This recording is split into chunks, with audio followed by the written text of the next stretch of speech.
today, so I thought I would record this outside, enjoy the sunshine. So if you follow me on social media, you probably know already that I recently published 2 children's Bible story books. I wanted to come on here and share them and share a little bit about them, and just let you guys know how they look.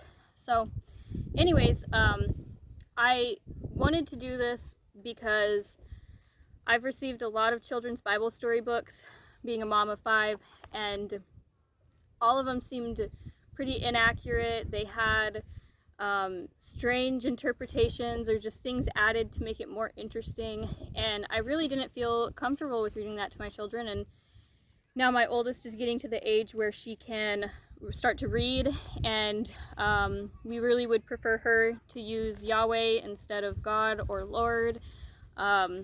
So we can't prevent her from seeing that all the time, but I realized that with all of these things, I should just make my own book. So because of that, that's what I did. And I thought, if I'm making it for myself, I know it's a need in the community. We don't have a lot of trustworthy books that we can read to our little children, and it's such a blessing to be able to help all the little children in this world. They are very attacked. They're set up for failure, and we as parents, we need the tools that we can have and to just anything to help them be set on a better path.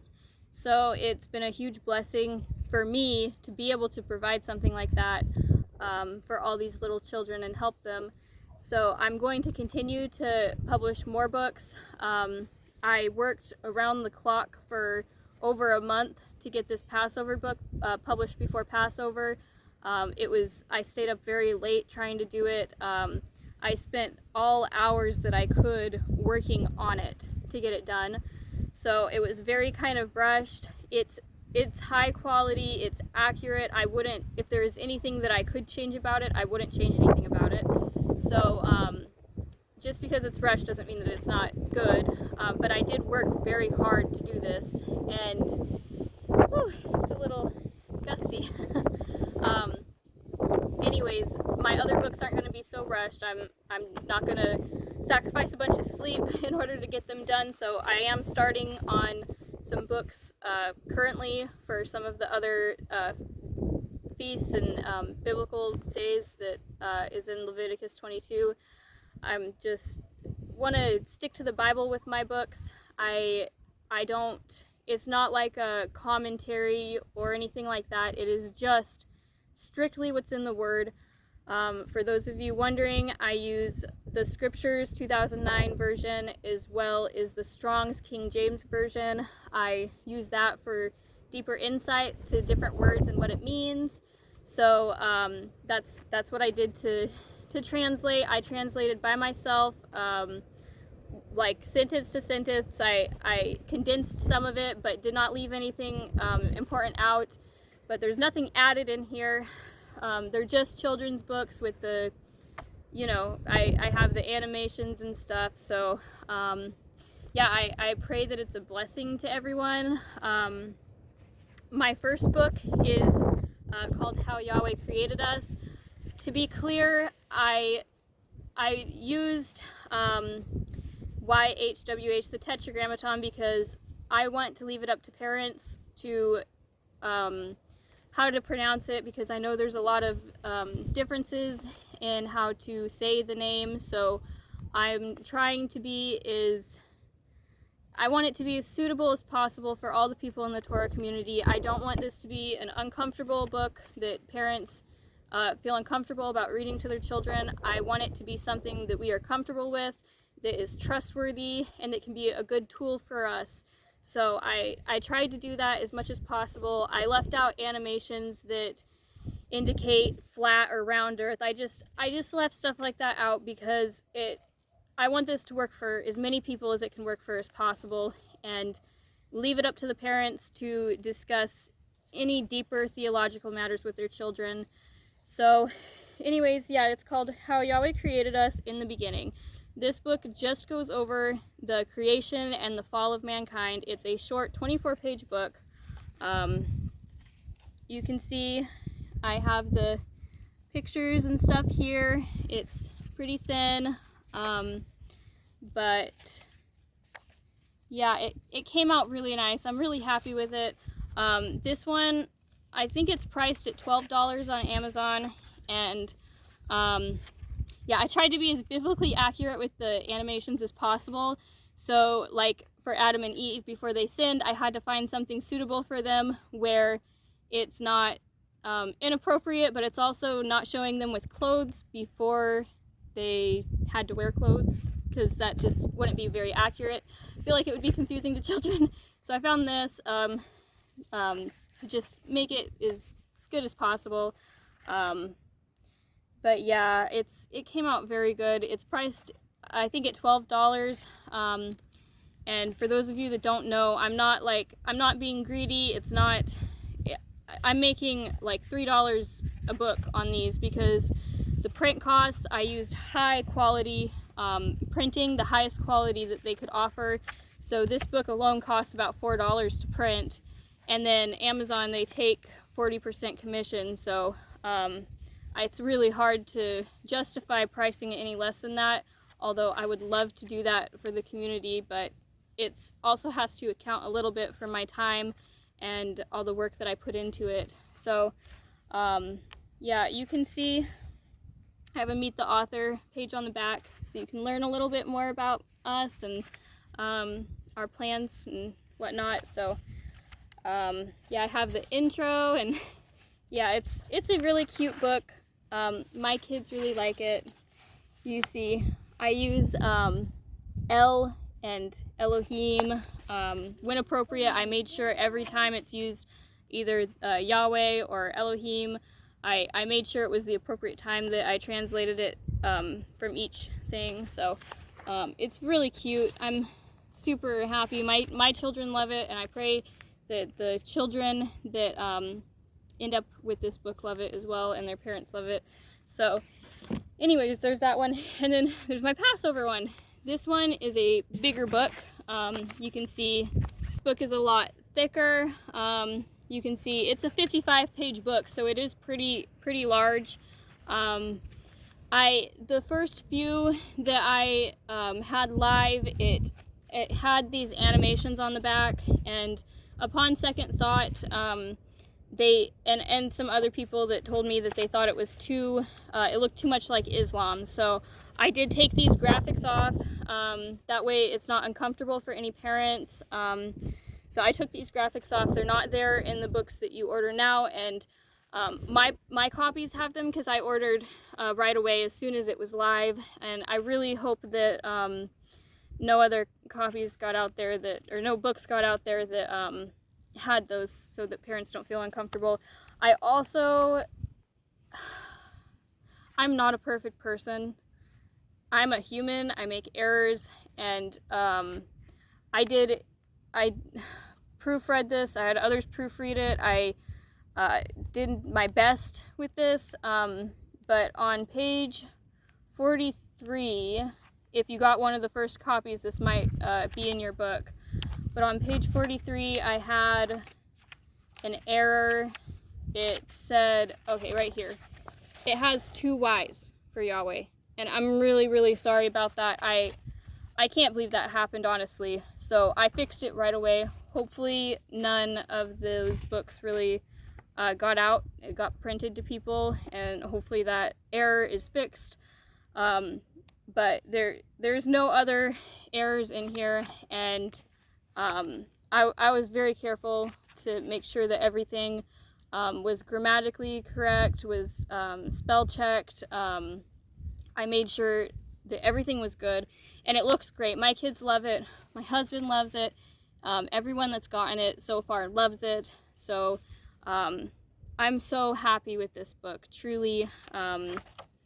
You can see the intro, and then in the beginning I have a kind of like a little commentary, like, Mommy, why do we keep the feasts and whatnot, and in the end I tie it into why. So this is why. That's what it says. So yeah, I have all these cute little things about the plagues that were sent. The Pharaoh. I illustrated all these books on my own, and I really hope that you enjoy them and that they came out good for you. And I really personally like it, but we are so happy to have these for our children. I'm very grateful, and yeah, it's very nice quality. I'm so happy with this, truly. So anyways, this one's priced at $15 because it's a much bigger book. It's much thicker. This print cost is just a few cents high, or a few cents shy of $5.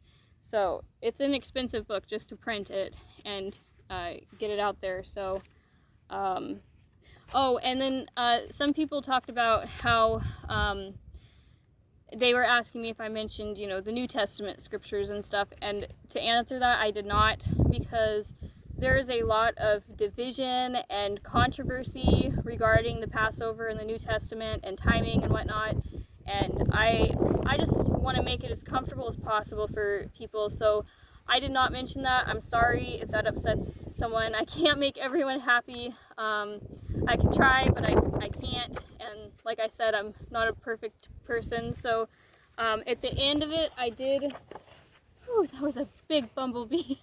At the end of it, I did have this cute little page where it says important scriptures to read as a family, and I went through, I found all of the scriptures that mentioned Passover or the Feast of Unleavened Bread or had some sort of significance to it, and I wrote a list out so that parents can read those scriptures as a family, and that this can be a tool even for the New Testament. Even though I don't have the story in here, it can still be used as a useful tool, and you guys can read that. Parents can interpret and tell their kids, however they feel is correct.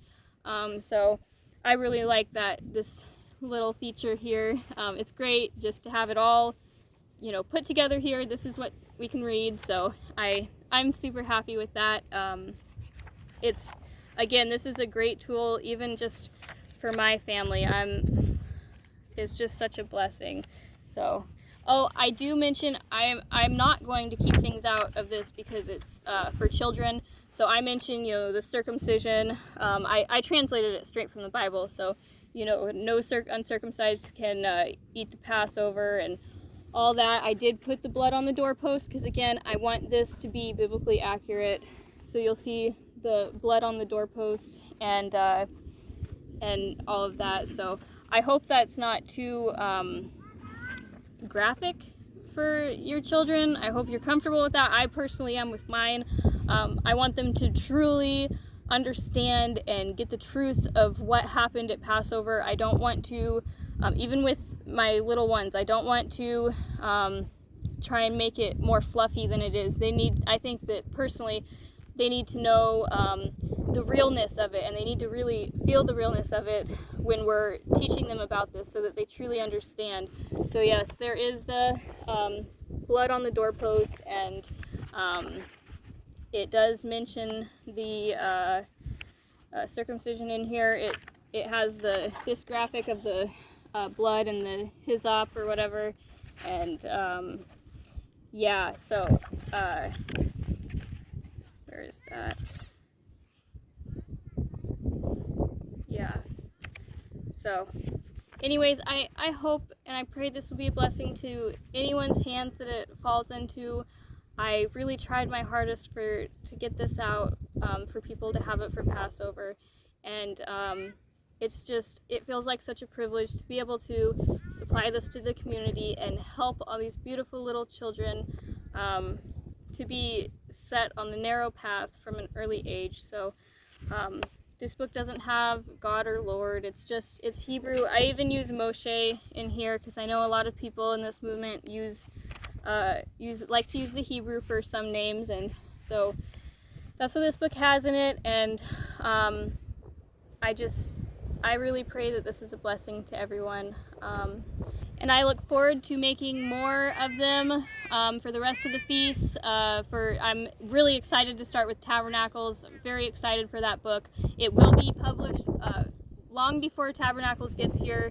So And also, if you have any recommendations for me, anything that you think I should mention in the book, just let me know, because I'm not a perfect person. I have shortcomings.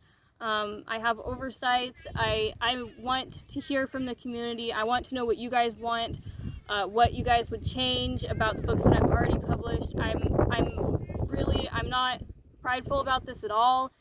I just want to help you, and I want to help the little children. So if you have any tips or anything for the future books that I make, please let me know.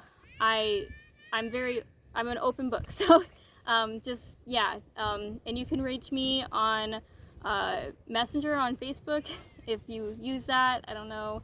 I'm also on Signal, so I'm not very good with technology, so I don't know if you can find me on Signal with my name, but I'm on there.